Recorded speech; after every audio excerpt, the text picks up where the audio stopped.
How'd you feel like you guys as a receiver unit played this weekend? I felt that we played together, and every ball that came our way that we made it count. We was moving the ball efficient as an offense, and I feel like as a unit that we did what we were supposed to do. Since you and Rara got here in the spring, how have you seen him grow as a player? Rara grow day in, day out from the weights, from the playbook to just growing as a man as well on and off the field. So I've seen him take tremendous leaps in his game on and off the field. So. Yeah, with the offense right now, and how much of the focus is finishing those drives? You know, you'll move the ball and you'll have a field goal miss or whatever. How much of the focus is just punching the ball in the end zone so you don't have to settle for field goals? Uh, no, for us, points are points, but we would like to finish with touchdowns. But we don't really focus on that. We just take it like one play at a time, one moment at a time. And when we get down there, whether we get a field goal or whether we get a touchdown, we happy. We know our defense gonna stop the opponent. So that's how we really look at it.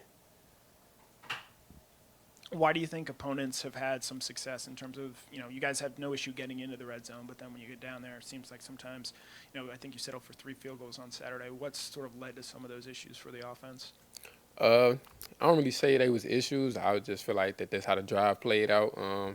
We obviously didn't get a touchdown on some of the drives where we were in the red zone. I just feel like that wasn't an issue. I just feel like that's how the game played out. So, yeah.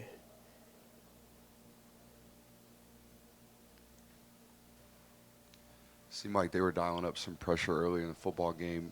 As a receiver, when you know the offense, or does your clock speed up at all? Do you have to feel like you got to get open quicker at all? No, sir. Just taking reps with all other quarterbacks, we go through all those pressures from our defense, so it kind of still times up well, and you don't really change nothing in your route or the timing because the quarterback expects you to be at this place at this time. So we kind of all was on the same track, even though they were sending pressures. Carson did a great job of recognizing pressures and making changes, making different calls, and we answered the bell when they sent pressure. So. Can you share what the kind of the mood and mentality was when you guys going to wait in the locker room at halftime, down 14-3, being number 1 team in the nation, South Carolina at home? The coaching staff really just said taking one play at a time, one drive at a time, one moment at a time. Do not play the scoreboard and just go out there and leave it all out there for your brothers, and good things will happen. And we got the W. So. Can you walk us through your decision to transfer to Georgia and kind of what happened behind the scenes? I had stepped out on faith, and when I came here, I feel like that they had everything I needed, from academics to football to that family-friendly environment that I'm always looking for. So that was a big thing why I chose here, and obviously how they develop players and put them in the league. So with a great coaching staff, great nutrition staff, just great staff all over. I felt like this was the place for me to be, and so far it's been everything that I wanted it to be. So. Yeah, you just said everything you wanted it to be. I mean, 3 games in now, how comfortable and how relaxed are you really now just being fully entrenched as a Georgia Bulldog? Honestly, going out there on a game day, I'll be more excited than nervous. I be having butterflies before every game, not because I'm nervous, because like I'm excited to play for Dog Nation, and I go out there and I lay everything on the line every game. So I go out there happy and excited that my family, that my friends, all of them can come see me play. It's an honor to wear the G. So I go out there and I don't take that for granted. Yeah, from a player's perspective, I mean, what are the key to good halftime adjustments? How are the coaches able to get y'all to refocus and settle down and come out like y'all did the other day with such a good second half? You kind of answered it when asking your question. They just tell us to stay level-headed, stay focused, don't get too riled up, but don't get too comfortable. Go out there, play our game, play our football, play to our standard, and we'll be okay. The coach is gonna coach us up, let us know if we need to make adjustments, let us know if we need to change something, and we just got to go out there and we just got to execute. What's been the biggest challenge for you since you got here, and how did you overcome it? My biggest challenge, probably the conditioning.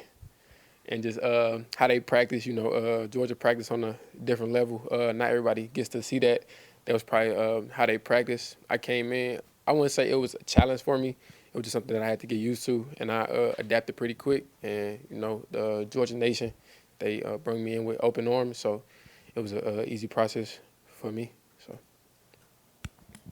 Dom, to your left, with the 7:30 kick, what's game day on Saturday for you like? Are you kicking it, you relaxing, you playing games, and when do you start to lock in for the task at hand? That's a good question. This will be my first time playing at like 7:30 that late.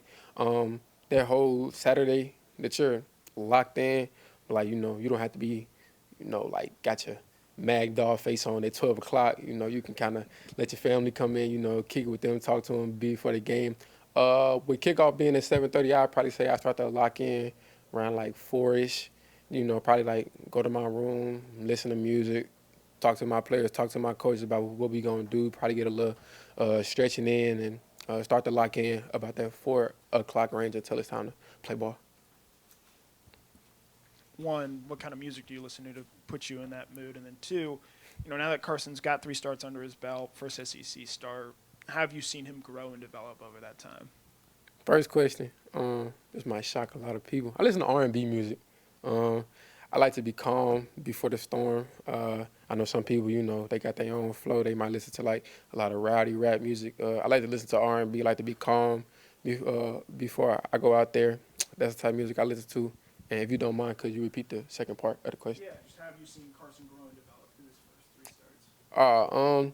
I just seen him develop from how he takes control, how he goes out there with the swag. I want to call it.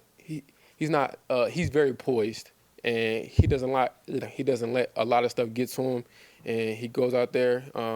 Whatever he says, we follow, and he's been a great leader from game 1 to now. So I only see him to keep growing and keep making strides, and we're gonna follow right behind him. Dom, you kind of touched on, the Bulldog faithful, and especially now getting to play, watching the Bulldog fans light up Sanford, playing against South Carolina, and that crowd was rocking.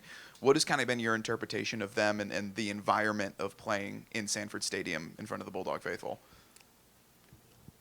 It's been fun. Our fans step up tremendously every time that the bell has rung, that they step up.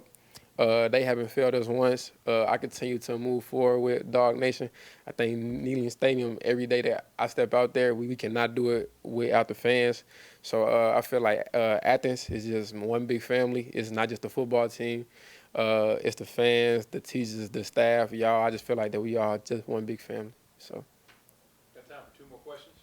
A follow-up to the Carson Beck question. I mean, being down 11 at halftime, what did you learn about him and the way that he responded in the second half, coming out of halftime last week? I'd probably come back to that he's very poised. He was walking around the locker room from the offensive side to the defensive side, telling everybody, we got this, keep your head up. We're not out to fight. We're going to come out. We're going to take it one play at a time, one drive at a time, and we got this. And he just really stepped into that leadership role that he kind of been like the whole summer. So he just took us under his wing, and we followed.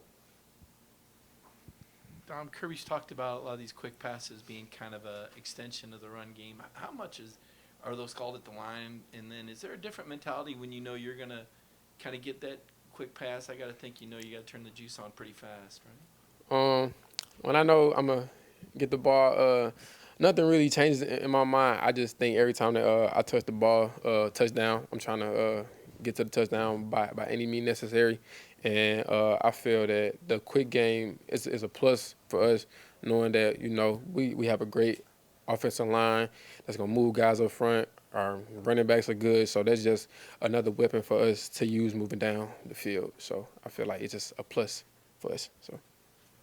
Thank you, Dom. No problem.